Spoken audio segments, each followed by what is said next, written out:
Pakai hati kita. Boys don't cry atau boys will be boys. Mungkin kalimat tersebut atau kata-kata tersebut udah sering kita dengar di kehidupan kita bermasyarakat. Jadi buat topik hari ini, episode kali ini, gue pengen ngebahas mengenai toxic masculinity. Jadi hari ini, gue ditemanin oleh teman gue sendiri, Baim Iskandar, seorang supermodel.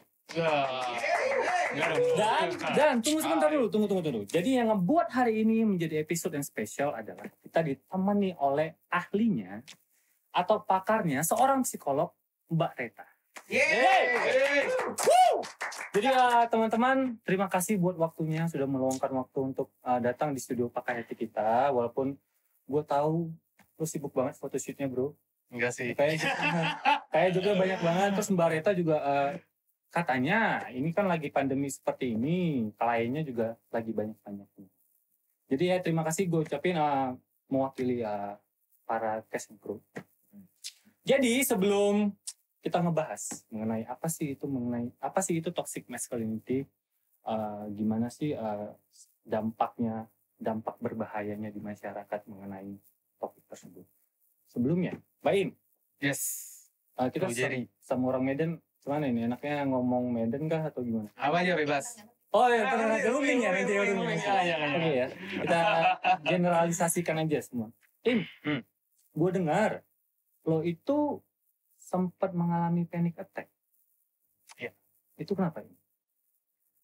Nah, kalau bisa lo cerita singkatnya dulu. Panjang juga bisa sih. Oke. Awalnya gue nggak tahu. Gue panic attack. Oke. Nggak tahu. Jadi awalnya waktu itu gejalanya nih, gue nggak bisa ke tempat rame, itu nggak bisa. Itu gue nggak bisa. Terus kalau lagi sama temen nih, ngumpul, satu ada yang ngomong, si A sakit jantung nih. Nah, gue berasa, gue juga sakit jantung. Itu aja.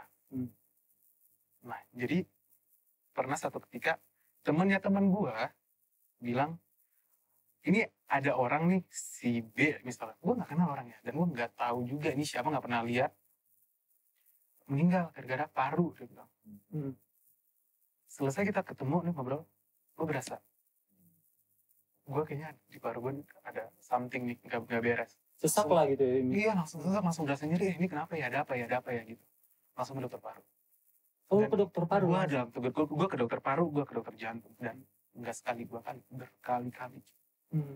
Sampai dokternya periksa lengkap, gak ada apa-apa. Dan gue kayak ada nih dok, nih ada, gue ada gitu. Itu oke. Lo tahu nggak kalau lo flashback nih, awal muasalnya lo ke-trigger, ada yang nge-trigger nggak itu sebenarnya? Atau hanya dengan mendengarkan cerita tentang orang lain sakit tuh, itu menjadi trigger lo? Enggak, dulu pertama kali gue ngerasain kayaknya ada yang gak beres nih di diri gue itu, gue liburan ke Bali. Terus gue sama teman-teman gue tuh, si Walker. Udah nyampe ke bawah nih, udah sempat foto sama teman gue JR. Terus, kan kita dipakein apa sih namanya, kayak helmet gitu. Kan kacanya dimensi. Nah, gue lihat di kaca, depan, kanan, kiri. Kok dimensinya beda. Terus gue lihat ke atas, kan kita dikasih oksigen yang pakai selang. Nah, gue lihat, wah tinggi juga nih selangnya. Terus muncul di pikiran gue, ini kan ngalirin oksigen. Kalau ada apa-apa nih, sama ini selang kok mati dong gitu. Nah, itu muter terus di kepala gue beberapa menit di dasar laut. Terus sampai akhirnya gue ngerasa sesat sendiri. Gue minta naik tuh, gue dibawa naik sama kan ada yang kawalin ya. Gue naik sampai di atas normal, biasa. Tuh, dan gue tuh belum tahu ini kenapa ya. Cuman panik doang atau asma gue kambuh kali. Itu cuman gue ada asma tapi udah jarang banget. Kamu tuh jarang, bisa setahun belum tentu ada. Itu. Oke, setelah lo tahu ada yang nggak beres nih sama diri gue. Itu apa yang lo lakuin? Apakah lo langsung mencari bantuan profesional atau lo ke keluarga dulu misalnya? Salahnya gue itu gue nggak cerita ke teman gue nggak cerita ke keluarga gue, jadi gue diemin karena gue rasa ini kayak hal yang ringan sih. Gue panik, gue ngapain sih gitu. Nah sampai satu titik gue ke tempat rame nih, gue ke mall weekend. Jadi ini ada satu mall ini emang rame banget orang kalau weekend. Gue baru di pintu masuknya gue lihat itu kepala orang rame banget di mall. Gue liatin, ini semua orang kayak rebutan oksigen di dalam itu mall, kayak rebutan oksigen, dan gue langsung berasa sesak nafas. Wah nggak iya nih. Gue panik, gue keringat dingin, muka gue pucet banget, dan ini nggak gerak, kayak gue diem, Kepancing gitu? iya kayak freeze bentar gitu. Nah temen gue, kenapa? Terus gue bilang, gue kayaknya nggak bisa masuk, keluar. Nah dan itu belum tahu, bahwa gue ada panic attack tuh belum tahu. Tapi itu berkali-kali, ini kenapa ya, setiap di tempat rame kenapa kayak gini? Gue kenapa nih? Kenapa? Jadi pertanyaan kepala gue ini kenapa sih? Itu sebenarnya. Kok aneh banget gitu loh. Ke tempat rame nggak bisa. Jadi oke. Yang membuat, pada akhirnya tapi lo mencari professional help kan? Iya. Karena gue udah di titik sampai gue nggak mau keluar kamar sampai 2 minggu. Karena menurut gue gini, kalau gue keluar kamar, gue bakal mati. Oke. Gue keluar kamar, gue meninggal. Tapi gini, tapi dari bokap nyokap lu sendiri itu ada nge-labelin bahwa biasa aja tuh, bukan nge-labelin, sorry, ngeremehin. Mungkin lagi males tuh 2 minggu, Mbak Em juga pemalas orangnya, mungkin 2 minggu gitu. Nge-labelin sih enggak sih, cuman bokap gue tuh orang yang teliti, dan gue juga bahkan sering main ya, jarang banget di rumah gitu. Ini anak gue 2 minggu di rumah, di dalam kamar, terus ngapain gitu, ngapain? Biasanya lo pergi-pergi mulu sama teman-teman lo gitu, ini lo ngapain? Cuman ketika dia nanya, gue ngomong sih gitu. Gue tadi ke mall, kejadiannya seperti ini, dan ini berulang kali. Terus gue bilang ke bokap juga, gue pergi sama teman gue ngomong ada si A lagi sakit ini, gue berasa. Si B lagi sakit ini berasa gitu.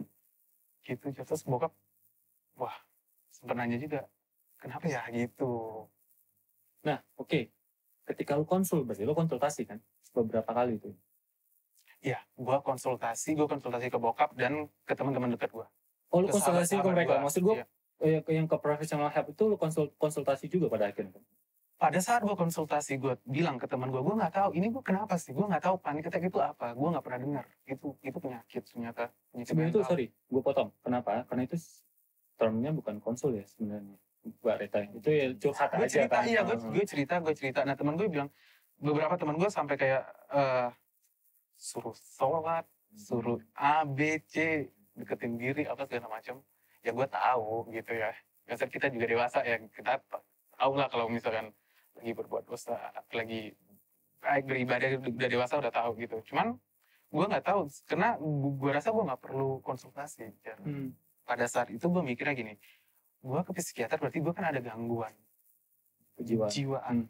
Gue merasa gue baik-baik aja, ngapain gue ke psikiater, ngapain gue ke psikolog, gitu. Oh berarti konsep itu masih ada di lo pada saat itu ya? Bahwa kalau ketika gue ke psikolog ya berarti, ya sorry itu sih ya berarti gue gila. Iya berarti gue ada gangguan jiwa dong. Nah itu di kepala gue. Itu di kepala. Jadi dan pada saat itu, itulah yang menahan lo untuk datang. Yes, exactly. Tapi pada akhirnya lo datang nggak itu pertanyaan gue? Pada akhirnya jelas datang. Dan diagnosa dari psikolognya apa ya? Emang kan ada PTSD kah, panic attack kah? Kan itu ada divine term.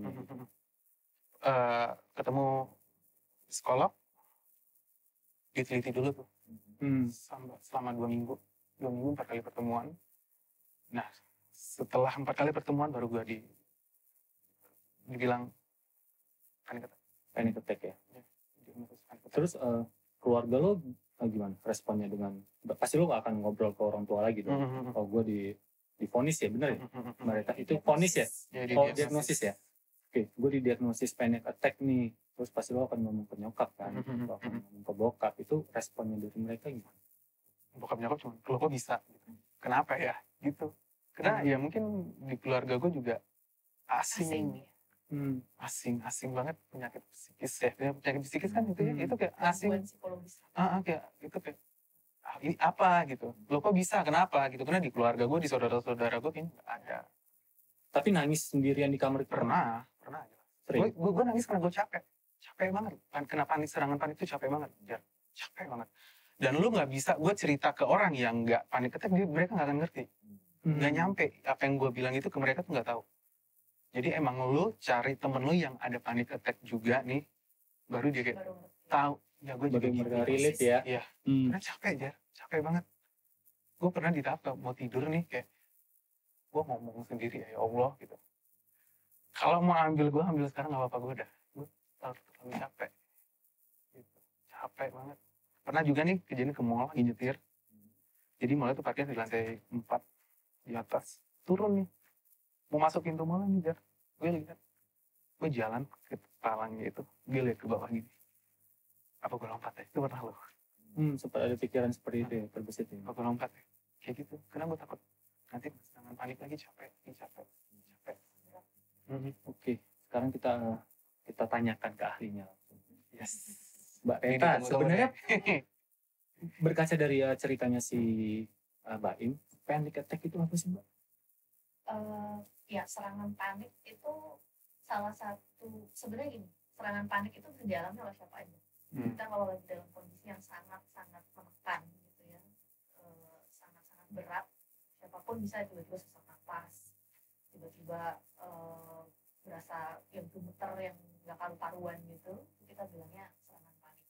Cuman kalau itu terjadi berulang kali dalam berbagai situasi yang berbeda juga, dan tanpa yang alasannya itu bisa yang karena tadi Mbak Ima dan ceritanya kelihatan bahwa ada pikiran-pikiran yang sebetulnya tidak rasional, gitu ya, tadi rebutan oksigen, gitu. Padahal ya mall itu memang ramai begitu biasa aja dan semua orang bisa bernafas dengan baik. Normal ya.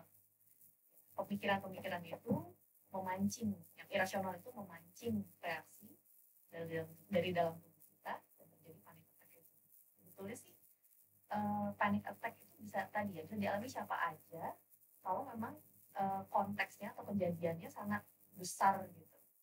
Cuma kalau munculnya dari hal yang irasional dan terjadi berulang kali, nah itu bisa perlu periksa. Jadi yang sudah Mbak Im lakukan itu udah paling benar. Datang ke profesional, dia pantau, dan kemudian dia berikan diagnosa. Biasanya kalau panic attack berulang dengan kriteria yang tadi, kalau itu sudah gangguan, namanya panic disorder. Namanya. Jadi ya kurang lebih begitulah penjelasannya. Nah, Mbak Reta, gue kan pernah baca-baca nih. Sebenarnya sumber gue ya Google lah. Jadi ya, to the best of my knowledge gitu kan. Sebenarnya panic attack itu di dalamnya juga terdapat subkategori yang contoh anxiety itu apakah merupakan part of panic attack? Oh, justru kebalik. Anxiety itu payung besarnya. Oke. Oh, berarti di dalam itu ada panic attack. Ada panik, ada macam-macam social anxiety, ada. Jadi payung besarnya justru anxiety. Berat amat ya. Gue mau nanya nih, gue mau nanya sekali. Mumpung ada psikologis di depan mata gue nih. Iya. Dok, balik ke panic attack ya. Orang yang panggilannya memang dokter. Mbak aja, Mbak. bukan dokter. Mbak, mau nanya nih. Mbaknya banyak. Mau nanya,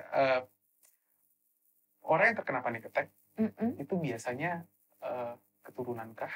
Oh, oke. Atau ada penyebab yang lain? Oke.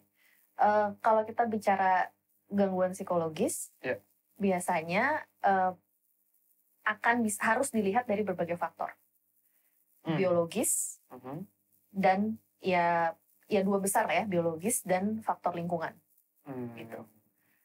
Ada permasalahan-permasalahan psikologis yang memang kalau dicari, saya seorang anak, dia punya gangguan psikologis tertentu, contohnya ya panic disorder gitu misalnya ya, terus dirunut-runut, oh ternyata di keluarganya ada riwayat ayahnya juga atau siapanya juga gitu. Biasanya penelitiannya pada anak kembar kalau untuk melihat predisposisi atau kecenderungan genetik ini, kalau anak kembar tuh kan share the same genetic, basically gitu kan. Dia jadi kalau yang satu kena gangguan tertentu, apakah berapa persen, biasanya gede tuh persentasenya, kembarannya juga akan ngalamin yang sama. Itu berarti ada predisposisi genetiknya. Tapi di luar itu, faktor lingkungan juga sangat berperan sebenarnya. Persentasinya lebih besar yang mana sebenarnya? Susah dibilang, tergantung kasusnya. Nggak firm ya? Nggak, ya. Banyak penelitian mencoba untuk menunjukkan bahwa 2 itu berperan, cuman kalau persentasenya nggak firm sama di semua penelitian itu. Gitu. Jadi saya juga susah untuk ngomong persentase. Gitu. Cuman ada peran dari lingkungannya. Misalnya kalau dia dididik sangat keras oleh orang tuanya, harus selalu perfect, harus apa, ya lama-lama dia mengembangkan kecemasan juga kan, karena dia merasa oh saya harus ini, harus itu, harus itu kan bikin orang jadi cemas sebenarnya. Kalau beda lagi kalau orang tuanya cenderung tidak menuntut yang seperti itu, ya mungkin dia juga nggak mengembangkan kecemasan yang berlebihan. Jadi ada selalu perlu mempertimbangkan dua-duanya sih, dan itu biasanya kalau ke psikolog akan dilihat sejarah hidupnya, akan dilihat riwayatnya untuk bisa mempertimbangkan kedua hal itu. Tuh Kak Jar, kenapa gue nanya kayak gini? Jadi saya ketemuin dua psikolog. Nah, psikolog A yang pertama, yang kedua nih. Yang pertama bilang bahwasannya pemicu panic attack itu gara-gara kafein. Nah, gue tuh peminum kopi keras. Jadi sehari bisa 5 gelas kopi. Itu bisa. Nah, di psikolog yang kedua, genetik.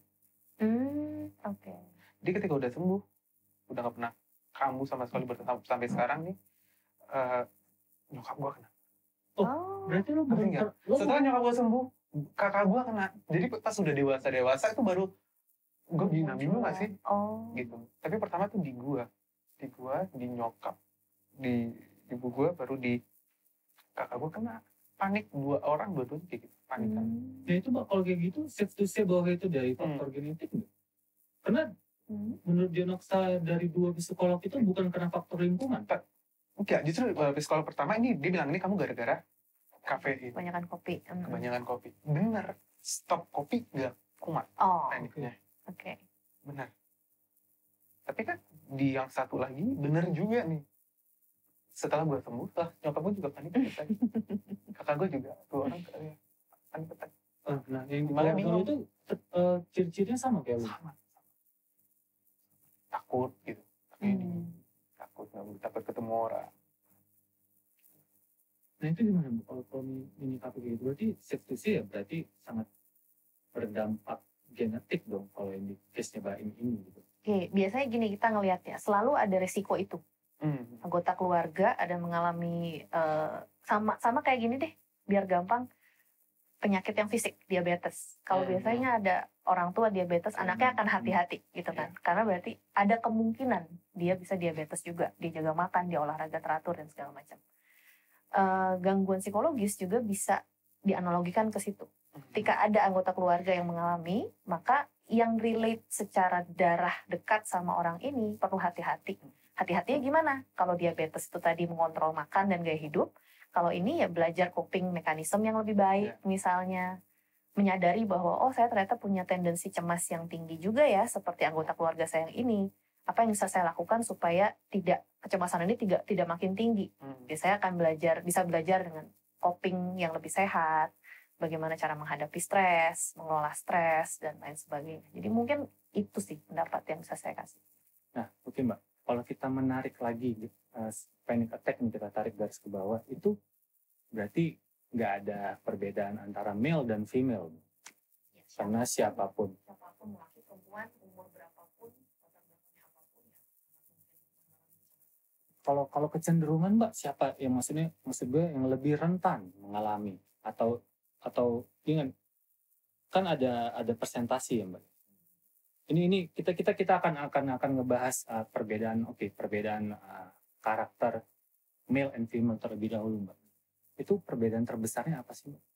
Perbedaan terbesarnya ya tentu saja alat penunjuk bahwa dia laki atau perempuan. Oke, selain biologis. Okay. Lebih ke karakter atau sifat gitu. Kalau karakter atau sifat sebetulnya ya terkait dengan peran gender ya. Peran gender itu sesuatu yang di-assign kepada kita waktu waktu kita lahir kan sebenarnya kita nggak tahu kita siapa ya. Kita nggak tahu kita siapa, kita nggak ngerti jenis kelamin itu apa, kita nggak tahu kita laki-laki atau perempuan. Tabula rasa ya. Ya masih kosong gitu kan.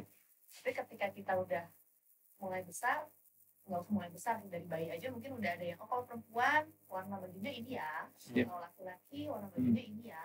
Terus udah gede dikit, kalau laki-laki mainannya ini ya, kalau perempuan mainannya ini. Nah itu dengan sendirinya kan kita belajar ya. Terbentuk. Oh gue tuh laki-laki toh, oh gue tuh perempuan toh. Kalau laki-laki tuh harus gini, kalau perempuan tuh harus gini. Nah itu kan peran gender yang sebenarnya di-assign secara ya konstruk sosial gitu. Sebetulnya sih ya nggak, ya kalau itu tidak di-assign kepada kita, mungkin kita nggak membedakan laki-laki dan perempuan, kecuali lagi-lagi dari jenis kelamin. Oke Mbak, tadi kan Mbak Reta bilang itu terbentuk dari konstruksi sosial. Betul. Ini nggak apa-apa kita bedah lagi ya Mbak? Ya, sure. Nah, oke, kalau kita ngomongin dari Big Five personality traits, itu yang ngebedain male and female, berarti ada dong kayak kecenderungan traits untuk female adalah ini, kecenderungan traits untuk females adalah ini. Karena gue pernah dengar Mbak dari Jordan B. Peterson, seorang clinical psychologist, seorang profesor juga. Perbedaan sebenarnya male dan females itu lebih banyak persamaannya dari perbedaannya. Tapi ada kecenderungan yang membedakan. Contohnya adalah kalau gue ngambil dari Big Five, itu adalah agreeableness. Apakah itu benar? Benar atau tidak? Oke, boleh saya tanya balik dulu. Yang Jerry baca apa? Yang Jerry tahu apa? Maksudnya pengetahuan yang mana? Tentang agreeableness-nya ini. Nah, kenapa ini menarik buat gue ya Mbak ya? Karena ini akan mempengaruhi segi profesi karir. Oke. Segi karir, kenapa segi karir? Segi karir male and female karena manusia yang cenderung lebih agree aja itu susah untuk karirnya naik, nanjak. Makanya ini kan lagi gencar-gencarnya equality gitu loh Mbak. Jadi gue bilang, oke, kalau kita tarik dari segi psikologi itu berpengaruh nggak sih sebenarnya perbedaan antara male dan female? Perbedaannya itu sebenarnya apa sih? Gitu. Nah, gue menemukan bahwa agreeableness itu ternyata perempuan itu cenderung lebih agreeable gitu. Nah, makanya gue pengen bertanya ke Mbak Reta, apakah itu benar fakta itu gitu? Oke. Kalau kita bicara soal proporsi, sangat mungkin ya artinya. Tapi apakah pasti? Ada dua orang, satu laki-laki, satu perempuan. Apakah pasti yang cewek lebih agreeable daripada yang laki? Belum tentu. Gitu. Tapi secara umum, in general, secara umum, mungkin ini balik lagi ya terkait dengan si konstruksi sosial tadi. Perempuan itu dididik untuk jadi seperti apa, dibentuknya jadi seperti apa. Biasanya jadi perempuan tuh harus nurut, harus ini. Kalau bandel, perempuan kok bandel gitu. Sebaliknya kalau laki-laki harus ada bengal-bengalnya dikit dong. Gitu. Jadi kayak udah beda, itunya aja kan udah beda kan. Dominasi, akhirnya laki-laki harus dominasi, lebih harus, dominan ya, gitu. Betul. Jadi ada kayak keharusan yang tidak tertulis, tapi dilakukan gitu. Dan itu akhirnya bisa membentuk ya kepribadian juga, karena kan kepribadian tuh dari dirinya sendiri dan dari bentukan dari dia kecil kan. Gitu. Nah, mungkin Mbak, aja sih. Kalau kita ngomongin feelings, perasaan nih, sebenarnya nggak beda juga kan. Laki-laki juga bisa punya perasaan yang sama dengan perempuan kan, gitu. Karena feelings kan nggak ada gendernya sebenarnya Mbak. Nah itu pengen gue tarik mengenai toxic masculinity ini sebenarnya apa sih Mbak? Oke. Sebenarnya feminin dan maskulin itu kan lagi-lagi sebuah apa ya? Itu lontara ya Mbak ya? Sebuah antonim enggak? Ya, secara karakteristik dia berlawanan sih, gitu. Feminin dan maskulin itu kan sebenarnya ciri-ciri. Orang yang ciri-cirinya begini berarti dia cenderung maskulin. Orang yang ciri-cirinya begini berarti dia cenderung feminin. Gitu. Cuman sebenarnya kata toksiknya itu ketika semua ciri-ciri ini harus ada kepada misalnya laki-laki nih, dia punya ciri-ciri maskulin. Ciri-ciri maskulin tuh apa? Misalnya ya kalau kita ngomong kasarnya ya, ada bengal-bengalnya lah. Gitu. Harus berani dong, nggak boleh takut, nggak boleh nangis, nggak boleh ini. Itu kan kayak ciri-ciri maskulin yang ada di pandangan masyarakat. Ya. Kita taunya begitu kan. Sebenarnya kalau itu tidak diharuskan, ya wajar-wajar aja sih. Biasanya laki-laki itu ada bengalnya, biasanya laki-laki itu nggak nangis, gitu kan. Cuman kalau ada kata harus di situ, harus begini, nggak boleh begitu, nah itu yang bahaya. Gitu. Jadi dikotakkan gitu. Dikotak-kotakan, diharuskan, padahal siapa yang mengharuskan? Siapa yang bilang bahwa itu harus? Kalau laki-laki nangis kenapa nggak boleh? Kenapa nggak boleh gitu ya? Itu ya ungkapan perasaan, luapan perasaan gitu. Nah, pertanyaan gue Mbak berikutnya, to what extent seorang laki-laki itu sisi maskulinnya itu harus lebih banyak daripada sisi feminin. Berbahaya nggak ketika seorang laki-laki nih, berbahaya atau berdampak sih definisinya ya, berbahaya nggak ketika seorang laki-laki, male, lebih banyak sisi feminin daripada sisi maskulin? Oh, oke. Kalau kembali ke orangnya sendiri, sebenarnya sangat tergantung dengan apa yang nyaman buat dia. Oke. Gitu. Tapi kita ada di tengah masyarakat yang punya nilai-nilai, yang punya pandangan-pandangan dan norma-norma. Biasanya benturannya ada di situ. Gue sih nyamannya kayak gini, tapi orang ngomongin, tapi gue dibilang gini gitu yang negatif-negatif. Akhirnya ya siapa yang seneng diomongin negatif gitu kan? Ya akhirnya dia jadi tidak nyaman juga. Padahal sebenarnya dengan dirinya dia nyaman, tapi ada faktor eksternal yang membuat itu jadi berat. Mau sisi feminin dan maskulinnya proporsinya besaran yang mana, selama dia nyaman, dia akan go on dan well-being-nya akan baik. Cuman kalau ada yang tidak sesuai gitu dengan kenyamanannya dia atau ada tadi faktor eksternal tadi, ya biasanya di situ beratnya gitu. Kadang ada loh orang yang sudah mantap gitu dengan sebuah pilihan, gue nyaman dengan ini, gue akan lakukan ini, ada sisi feminin dan maskulin yang seimbang di situ atau ada yang berat salah satu gitu ya, terlepas dari dia jenis kelaminnya apa, tapi ketika ada serangan dari luar dia goyah gitu. Iya banyak tahu. Iya. Banyak. Ya kan tuh, Baim bisa relate. Nah, kalau buat Mbak Reta melihat dari Baim seperti ini, wajar nggak sih sebenarnya laki-laki itu khawatir panic attack gitu? Sangat wajar. Khawatir bisa dialami oleh siapa saja, mau laki-laki mau perempuan. Jadi ya sangat wajar apa yang dialami. Artinya perasaan khawatirnya ya. Cuman ya betul bahwa ketika udah berlebihan perlu ditangani, itu juga sangat wajar mau laki-laki mau perempuan untuk cari bantuan. Ketika memang sudah merasa butuh bantuan itu. Oke, gue tanya sama lu. Menurut lo pada saat itu, cowok itu gimana sih? Nah, menurut gue gini, cowok seharusnya ya jangan panikan sih. Maksudnya lu boleh panik tapi jangan terlalu panik. Oh, iya. Nah sementara gue di saat itu paniknya luar biasa. Gue pucat, keringetan, gak gerak, freeze. Di depan teman-teman gue banyak orang. Itu satu. Nah sampai gue mau ke psikolog, gue malu sebenarnya. Jujur gue malu. Nah gue cerita ke sahabat gue. Terus kata sahabat gue, gak apa-apa ya, pergi aja. Lu udah merasa gak nyaman. Lu ke psikolog berarti lo sakit nggak milih orang, siapapun bisa kena. Oke. Ya. Kalau gue keras kepala ya gue cowok nih enggak ya gue masih kali sekarang masih panikan. Bener teman lu dia. Bener juga selain gue. Sahabat gue tuh makanya untuk punya sahabat ya. Oh iya. Sedih lah orang yang nggak punya sahabat. Memang penting sih peran inner circle itu penting. Penting banget. Oke gini. Saya tanya dulu, pandangan bahwa tadi ya, cowok tuh nggak boleh panikan yang panikan tuh nggak boleh.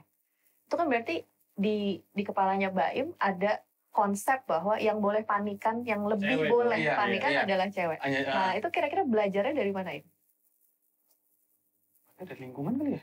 Oke. Ya kan kayak tumbuh jarang aja kayak lingkungan sekitar, rumah, temen-temen. Ya kita di Indonesia ya mungkin. Balik lagi konstruksi sosial. Betul. Jadi ya Baim belajar, ini salah satu contoh ya. Di luar sana mungkin ada contoh lain yang lebih beragam, tapi core-nya akan kurang lebih sama. Kayak dibentuk gitu bahwa gak boleh. Panikan itu lebih cirinya perempuan. Kalau cowok boleh panik tapi nggak kayak gini gitu. Kadarnya hanya boleh. Iya, ada tipis. Seperti ada kadarnya. Panik tipis-tipis. Ya benar. Sebenarnya gue panik attack. Nah, gimana tuh, Mbak? Kita kan tadi ngomongin konstruksi sosial nih. Nah, cara menyikapinya itu gimana, Mbak? Oke, sebagai apanya dulu nih? Orang si cowoknya atau orang di sekitarnya atau gimana? Si cowoknya menyikapi orang di sekitarnya. Oke, ya pertama perlu paham dulu bedanya ya masculinity yang ciri-ciri tadi dengan kalau sudah toxic ya. Kalau sudah toxic sih sekarang dipakai toxic itu dipakai di banyak konteks lah ya. Cuman poin saya adalah ketika itu berlebihan dan diharuskan gitu. Boleh aja kita minta misalnya orang tua punya anak, pengen anaknya ditanamkan ciri-ciri maskulin, sah-sah aja sebetulnya. Tapi kalau itu udah jadi harus, nggak boleh enggak, nah itu kan yang berat buat anaknya gitu. Yang bisa kayak memunculkan tuh kotak-kotak itu tadi. Tuh laki-laki harus gini, perempuan harus gini. Kalau gue kayak perempuan, yang laki-laki kalau gue punya ciri-ciri perempuan kayak kok gue jadi merasa terganggu kan dengan itu. Dan perempuan pun sama. Kamu kok maskulin banget sih? Dia juga mikir gitu. Loh, gue kok beda gitu. Gue kok tidak sesuai dengan yang diinginkan oleh orang sekitar gitu kan. Jadi sebenarnya ya tentang maskulin, tidak maskulin itu lagi-lagi kalau hanya ciri-cirinya. Jadi kayak pilihan gitu. Boleh iya, boleh enggak. Bukan harus dan tidak boleh. Ya itu masih bisa sehat. Tapi kalau udah bentuknya keharusan, kewajiban, nggak boleh enggak, tadi itu hampir menghalangi Baim untuk mencari bantuan loh, padahal dia butuh. Dan gitu. Itu penting sebenarnya. Iya. Pada akhirnya aku mau minta tips and trick atau nasihat dari Mbak sendiri, bagaimana sih cara mengatasi toxic masculinity di masyarakat sosial kita ini? Oke. Pertama, kita mesti paham dulu bahwa kita nggak bisa mengubah semua orang. Ya, tadi kita udah sepakat bahwa yang konstruksi sosial yang ada sekarang itu terbentuknya sudah dari lama. Dan kita mungkin nggak tahu juga di kepala kita masing-masing kenapa ya bisa kayak gini gitu. Gue punya juga tuh pandangan kayak gitu. Tapi kalau di runut-runut dari mana ya, mungkin itu juga nggak sadar sepenuhnya. It's just there aja. Gitu. Jadi kita sadar dulu bahwa kita nggak bisa ngubah semua orang. Pandangan itu bisa datang dari berbagai macam sumber gitu. Tapi kita perlu paham diri sendiri kan. Saya tuh nyamannya yang gimana sih? Buat saya yang saya boleh dan tidak boleh, yang membuat saya nyaman itu seperti apa? Nah itu laki-laki sekalipun kalau dia merasa saya lagi berada dalam kondisi berat sekali, saya pengen nangis, ya nangis lah. Saya pengen melakukan sesuatu yang dikonsider feminin sama orang-orang di luar sana, ya lakukan lah. Apalagi kalau kita bicara perasaan ya. Perasaan itu mau laki-laki mau perempuan ya boleh punya perasaan apapun, marah, nangis, segala macam itu. Kalau dilarang-larang, dipendem-pendem, ya juga nggak baik kan untuk kesehatan mental kita gitu. Dan mungkin selain diri sendiri, orang-orang terdekat. Kalau orang-orang terdekat kan kita kenal. Kita bisa coba ajak diskusi, ajak ngomong gitu, bahwa ya saya emang laki-laki, tapi ini memang beneran berat loh yang saya sedang alami gitu. Jadi paling nggak kita dapat pengertian dari orang-orang yang deket aja gitu sama kita. Dan itu udah jadi social support yang paling tidak cukup untuk membantu kita melewati masa-masa sulit. Tapi kalau di luar sana orang yang kita nggak terlalu dekat dan segala macam, kayaknya ya cukup bijak untuk tidak memaksakan juga ya bahwa semua orang harus pikir kayak saya. Nanti jadi stres sendiri takutnya. Terima kasih Mbak Im, terima kasih buat Thank you pada hari ini. Jangan bosan-bosan juga untuk diundang ke rumah pakai hati kita. Terima kasih.